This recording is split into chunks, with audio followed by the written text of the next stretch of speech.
right, welcome back from the break. The green economy still continues. Now, at the fall of last year, that's 2022, just 14% of global car sales were electric vehicles. That's about over 10 million vehicles sold globally. Now, when you look at what's going on locally, we have a couple of players in the e-mobility space. From what Total Energies is doing, rolling out or setting the tone for the infrastructure that's needed. Those are the charging points. We're talking about the combined charging systems and then the Chademo at the same time. When you look at Motorcare, one of the companies that are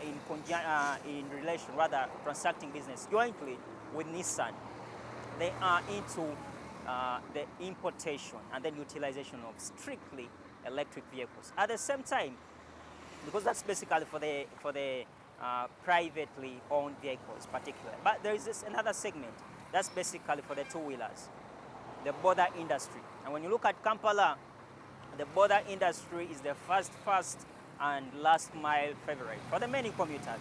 So one player called Zembo has been on the charge for some time, since 2019.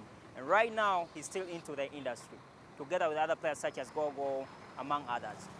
So in this particular second bit of the show, let's take a look at what exactly the data that's needed for the rollout of the different programs, the players themselves, Zembo and the likes, among others, are up to roll out electric mobility. Not to forget one of the worrying factors, which is the operation, or rather the capital investment. How much is needed to procure a two-wheeler EV, rather a two-wheeler motorcycle, and at the same time to procure an electric vehicle. But at the same time, there is the mass transport. You're looking at the BRT. When you look at Tanzania, they have that. And locally, we have Kira Motors. So what exactly is Kira Motors looking up to in the next maybe 10, 15 years? So first, let's take a look at what is basically into this second bit of the green economy.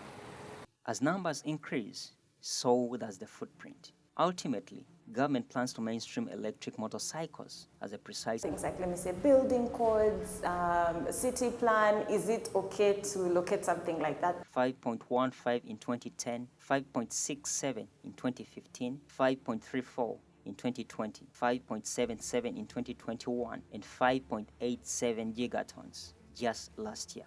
Uganda's energy portfolio hasn't been short of promising, and it will obviously be a driving force in the energy shift. Irrespective of the low electricity demand, save for uptake on industrial scale, generated energy to the national grid has grown over time, and hydro has a leading source. As of last year, hydroelectric... As the green economy comes to the end, basically we've been talking about the e-mobility. Can electricity become the new oil in the long run? We are looking at what the United Nations Environment Programme is pushing for. UNFCCC, that's the United Nations Framework Convention on Climate Change. We are talking about our local transition or trajectory towards sustainable development.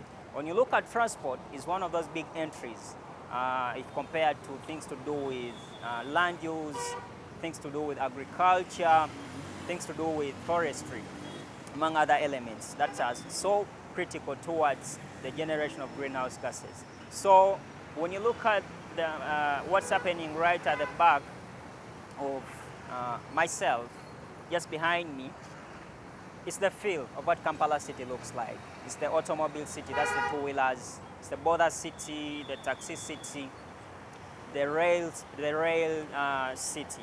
So many questions regarding how best can Kampala transition from what we are looking at right now to an electric-based transport system. We're talking about mass transport for the private sector, basically the transport sector.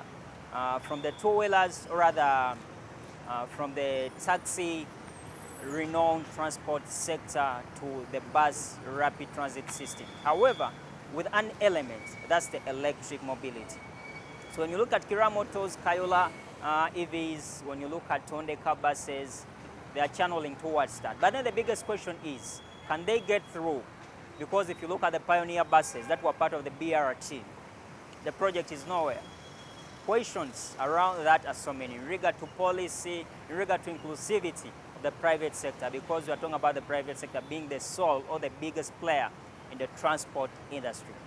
So in the long run, can e-mobility be a defining solution for a low emission transport, because we are looking at the long-term low-emission transport. And that is critically so relevant towards our push for sustainable development and a carbon-free or a carbon-neutral transport sector. So for now, we can't get any better than this. I'm Ivan Tivenkana, and this is Smart 24 TV. Until next time.